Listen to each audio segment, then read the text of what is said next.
एक डॉक्टर बड़ी तेजी से हॉस्पिटल में प्रवेश कर रहे थे। दरअसल उन्हें एक एक्सीडेंट के मामले में अर्जेंट बुलाया गया था। अंदर प्रवेश करते ही उन्होंने देखा कि जिस लड़के का एक्सीडेंट हुआ है उसके परिजन उनका बेसब्री से इंतजार कर रहे हैं।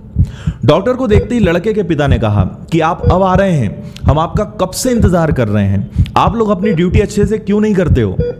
अगर मेरे बेटे को कुछ हुआ उसके जिम्मेदार आप होंगे।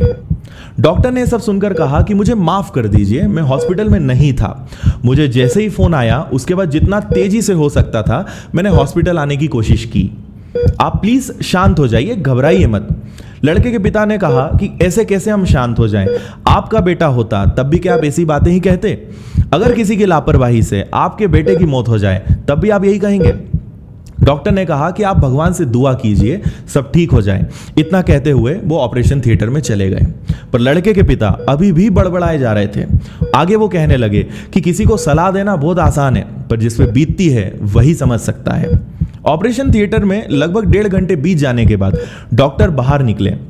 उनके चेहरे पे एक मुस्कुराहट थी और उन्होंने सभी परिजनों से कहा कि भगवान का शुक्र है आपका बेटा अब खतरे से बाहर है।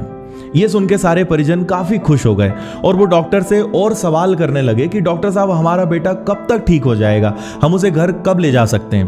पर डॉक्टर जिस तेजी से आए थे उसी तेजी से वापस जाने लगे और उन्होंने कहा कि आप बाकी सभी प्रश्न नर्स से पूछ लीजिए।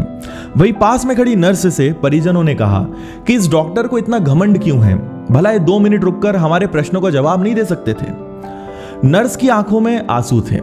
उसने दर्द भरे स्वर में कहा कि दरअसल डॉक्टर साहब के बेटे की आज सुबह ही एक भयानक एक्सीडेंट में मौत हो गई है।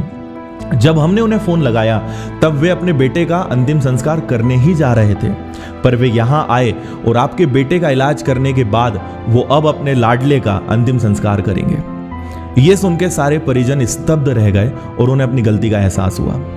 दोस्तों, कई बार हम परिस्थिति को जाने बगैर उस पर रिएक्ट कर देते हैं। हमें चाहिए कि हम अपने आप पर कंट्रोल रखें, परिस्थिति को अच्छे से जानें और किसी भी नकारात्मक प्रतिक्रिया देने से बचें, क्योंकि कई बार हम अनजाने में अक्सर उन लोगों को ठेस पहुंचा देते हैं जो हमारा ही भला सोच रहे थे। जो व्यक्ति जोर जोर से अपने क्रोध का बखान करता है वास्तव में वह अज्ञानी है, क्योंकि बुद्धिमान व्यक्ति हमेशा अपने क्रोध को अपने वश में रखता है। मुसीबत में धैर्य धारण करना मानो आधी लड़ाई जीत लेना है। एक बात हमेशा याद रखिए, सही और गलत हमारे मन की धारणा है। धारणा हमेशा मन पर निर्भर करती है, मन हमारे विचार पर निर्भर करता है और विचार आप पर निर्भर करते हैं। इसलिए किसी की खामोशी को समझना सीखें, क्योंकि अक्सर टूटे हुए लोग अपने लफ्जों का इस्तेमाल नहीं करते हैं। तो मिलते हैं नेक्स्ट संडे फिर एक नई स्टोरी के साथ। तब तक खुश रहिए, मोटिवेट रहिए और समझदार बने रहिए। धन्यवाद।